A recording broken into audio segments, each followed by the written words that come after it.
আসিফ আরাব খানের কথার ফ্যাসাদে পড়ে কিভাবে কিভাবে যে মুখ ফসকে কথাগুলো বেরিয়ে গেছে। এখন আসিফ যদি আর কিছুক্ষণ আরাব খানের সম্মুখে দাঁড়িয়ে থাকে, তাহলে তিনি খুঁচিয়ে খুঁচিয়ে বাকি কথাগুলোও আসিফের পেট থেকে বের করবেন নিশ্চিত। আসিফ নিজেকে বাঁচাতে হঠাৎ করে দৌড় লাগালো বাড়ির ভিতর থেকে। আকস্মিক ঘটনায় হতভম্ব হয়ে যায় আরাফ খান। তিনি যখন বুঝতে পারেন আসিফ ওনার থেকে বাঁচতে দৌড় লাগিয়েছে, ঠিক তখনই আসিফের যাওয়ার পথে খানিকটা চেঁচিয়ে উঠলেন তিনি। বললেন, আসিফ দৌড়ে পালাতে পালাতে খানিকটা চেঁচিয়ে জানালো, মেয়েটা আপনাদের আত্মীয় হয় দাদাভাই? আত্মীয় কথাটা মাথায় আসতেই আরাফ খানের মাথায় প্রথমেই শশীর নামটা ঢুকলো।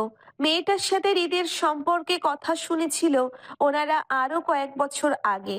দুজনকে বিয়েও দিতে চেয়েছিল ওনারা, কিন্তু শশীর বয়স কম হওয়ায় বা শশীর পড়াশোনা শেষ হয়নি বলে বিয়ে আর হয়নি। তারপর কি হলো কি জানি, হৃদ বিয়ে করবে না বলে একেবারে বেঁকে বসলো। আরাফ খানের মনে হলো হৃদ আবারও হয়তো শশীর সাথে প্রেমের সম্পর্কে মজেছে। যদি তাই হয়, তাহলে এবার দুটোকে ধরে হাতে হাতে বিয়েটা সেরে ফেলবেন ওনারা। বহমান নদীর স্রোতের মতোই সময় তার নিজস্ব গতিতে যাচ্ছে। হৃদ মায়ার উপর রাগ নিয়ে চট্টগ্রাম শহর ছাড়লো আজ গোটা ৩৫ দিন হলো।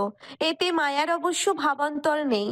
সে হৃদের জন্যে মোটেও চিন্তিত নয়, বরং সে সেদিনের পর নিখোঁজ স্বামীকে নিয়ে বেশ চিন্তিত।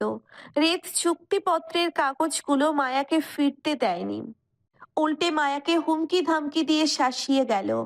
এখন মায়ার ভয় হয়, যদি হৃদ কোনোভাবে মায়ার নিখোঁজ স্বামীর ক্ষতিটতি করে বসে তো।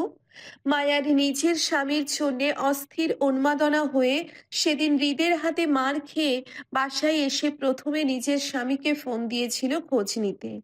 হৃদ মায়ার স্বামীর ক্ষতি করার আগেই সাবধান করতে চেয়েছিল লোকটাকে, কিন্তু আফসোস, মায়ার ফোন কলই সেদিন হতে আজ পর্যন্ত লোকটা রিসিভ করেনি, আর না কল ব্যাক করেছে। মায়া জানে না কেন লোকটা মায়ার কল রিসিভ করে না। মায়ার মনে করলো সেই প্রথম রাতে ও লোকটার সাথে রাগারাগি করে অনেক কিছু বলে ফেলেছিল, বিধায় এখন মায়ার স্বামী অপমানিত হয়ে ওর কল রিসিভ করছে না। আসলে দোষটা মায়ারই। মায়া বাড়াবাড়ি করে অনেক কথা বলে ফেলেছিল সেদিন। প্রথম ফোন আলাপে এত বাজে ব্যবহার করা ঠিক হয়নি মায়ার। মায়ার কষ্ট বাড়ে, সেই সাথে সঙ্গী হয় কান্না। দিশেহারা মায়া হঠাৎ করেই কেমন যেন উদাসীন হয়ে পড়ল সবকিছুর উপর। কিশোরী মনটাকে বোঝাতে না পেরে প্রায় প্রতিদিন নিখোঁজ স্বামীর খোঁজ নিতে কল দেয় হৃদকে। ব্যাপারটা স্বাভাবিক হলে হয়তো হৃদ মায়ার কল রিসিভ করত, স্বাভাবিকভাবে অপরিচিত থেকেই বউয়ের সাথে ফোনালাপ চালাতো। কিন্তু বিষয়টা হৃদের কাছে স্বাভাবিক ঠেকলো না। যবে থেকে বুঝতে পারলো মায়া হৃদকে নিয়ে পজিটিভ কিছু চিন্তা করছে না, তবে থেকে সে অস্থির হলো। হৃদ মায়ার স্বামী হয় এই সত্যিটা যদি মায়া কখনো জানতেও পারে, তাহলে সে হৃদকে স্বামী হিসেবে মানতে নারাজ হবে, তার থেকে তালাক চাইবে। এই কথাটা হৃদের মাথায় আসতেই হৃদের শরীর রাগে টগবগিয়ে উঠে তীর তীর করে। এই রাগে জিদে হৃদ মায়ার কোনো না কোনো কল রিসিভ করে না, আর না কল ব্যাক করে, বরং হৃদ ইচ্ছে করেই মায়াকে ইগনোর করে। হৃদ শুরু থেকে মায়ার সাথে সম্পর্কে ছড়াতে চায়নি, বরং তার অজানা বউ সম্পর্কে প্রথমে জানার কোনো ইন্টারেস্ট ছিল না। কিন্তু হঠাৎ করে মায়াকে প্রথম দেখে সে সন্দেহের বশে অজানা বইয়ের খোঁজ করলো। তারপর বইয়ের হদিশ না পাওয়ায় হৃদ এক প্রকার জেদ নিয়েই বউকে খুঁজে বেড়ায়। খুঁজে খুঁজে যখন হৃদ দিশেহারা হয়ে উঠেছিল বউকে না পেয়ে, তখন হৃদের মনে অজানা অচেনা বইয়ের প্রতি অস্থির টান আর প্রচুর ইন্টারেস্ট জন্ম নিল। তারপর সেই ইন্টারেস্ট থেকেই আজ এই পর্যন্ত এসে দাঁড়ালো। অবশেষে বউকে খুঁজে পেল। কোনো এক অজানা অধিকার নিয়েই বউকে খুঁজে পাওয়ার প্রথম দিনই থাপ্পড় মেরে বসলো রাগে। তারপর হৃদ কেমন কেমন করে যেন বইয়ের প্রতি নজর রাখতে শুরু করলো। বইয়ের চারপাশটা তার হাতের মুঠোয় রাখলো। তবে তখনও হৃদ বউকে নিয়ে শিওর ছিল না তারা ভবিষ্যতে একত্রে হবে কিনা, বা আদেও সে এই লুকায়িত সম্পর্কটা সাথে জড়াতে চায় কিনা। কিন্তু যবে থেকে বুঝতে পারলো বউ তার জন্য দিশেহারা, অস্থির, পাগল হয়ে আছে তারই খোঁজে, তবে থেকে হৃদের দৃষ্টি বদলায়। বউ তাকে না দেখে না জেনেই ভালোবাসে। সে খারাপ কোনো মানুষ হতে পারত, এমনটা জেনেও তার সাথে সংসার করতে চাওয়া মনোভাবটা হৃদকে খুবই আকৃষ্ট করেছে। এই যে তার বউ তাকে খুঁজে পাওয়ার জন্য দিশেহারা হয়ে আছে, এটা হৃদকে প্রচুর মানসিক শান্তি দেয়। ভাবে তার বউ তাকে ভালোবাসে। আর বউয়ের এই ভালোবাসাটা অনুভব করতে গিয়ে কিভাবে যেন হৃদ বউয়ের মায়ায় পা পিছলে পড়ে যায়, একেবারে নাম মুখে ডুবিয়ে। সেই মায়া কাটিয়ে ওঠার শান্ত আর হৃদের নেই। হৃদ অনুভব করতে পারে তার বউয়ের প্রতি টানটা দিন দিন বেড়েই চলেছে। তার মনে হচ্ছে সে খুব শীঘ্রই এই বউয়ের জন্য পাগল টাগল হয়ে যাবে। এখন তার এমন একটা অবস্থা হয়েছে যে তার বউ যাই করুক না কেন সবই তার ভালো লাগে। মনে হয় তার সাথে এমন আধা পাগল বউটাকেই মানায়। জীবনে এন্টারটেইনমেন্ট জন্য হলেও এমন একটা আধা পাগল বউ থাকা জরুরি।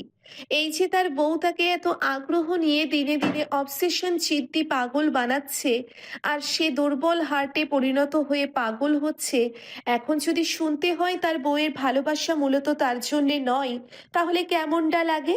কোনো স্বাভাবিক ব্যক্তি কি স্বাভাবিক থাকতে পারবে? অস্বাভাবিক ন্যায় মাথা গরম হয়ে যাবে না? হৃদের অবস্থাও সেম। সে পারছে না বউকে থাপড়িয়ে লাল লাল করে দিতে। বেয়াদব বউ একটা কপালে জুটেছে তার। এই বউয়ের জন্যে সারাক্ষণ হৃদের মন মেজাজ গরম হয়ে থাকে। সে সে এমনি রাগী রকচটা মানুষ, অল্পতেই রেগে যাওয়ার ব্যামও আছে। সেখানে বউটার জন্যে মাথাটা তার আরো গরম হয়ে থাকে আজকাল। মনস্তাত্ত্বিক চিন্তা ভাবনায় হৃদ ফুস করে নিঃশ্বাস ফেলল। অফিস কক্ষে থাই গ্লাস বেদ করে তাকালো ব্যস্ত শহরের দিকে। বউটার জন্যে কেমন মন পড়ছে তার, কিন্তু তারপরও সে নিরুপায়। সে বউকে নিজ থেকে ধরা দিবে না বলে জেদ ধরে বসে আছে। সাথে সাথেই আর সেই জেদি এখন মন পুড়ছে। হৃদ সাথে সাথে ল্যাপটপের শাটার টেনে বন্ধ করলো। কিছুই ভালো লাগছে না বলে হৃদ উঠে দাঁড়াতে গিয়ে টেবিলের উপর রাখা অবহেলিত আধুনিক ফোনটা তক্ষুনি ভাইব্রেটস করে উঠল। হৃদ উঠে দাঁড়াতে দাঁড়াতে সেদিকে তাকালো। চোখে ভাসমান হলো বেয়াদব বউ নামটি। হৃদ কলটি রিসিভ করলো না, বরং অবহেলিত ভাবেই ফোনটা জায়গায় পড়ে থাকলো। সে আপাতত বইয়ের ফোন রিসিভ করবে না বলে জেদ করে আছে। যেভাবে হৃদের মনটা পুড়ছে ঠিক সেভাবে বউকেও তার দহনে পুড়াবে বলে স্থির করলো। হৃদ ফোন রিসিভ না করায় মায়া উদাস মনে কান থেকে ফোন নামিয়ে টেবিলের উপর রাখলো। হতাশার ভারী নিঃশ্বাস ফেলে আবারও কল দিতে চাইলে পাশ থেকে বাধা দিল জুই।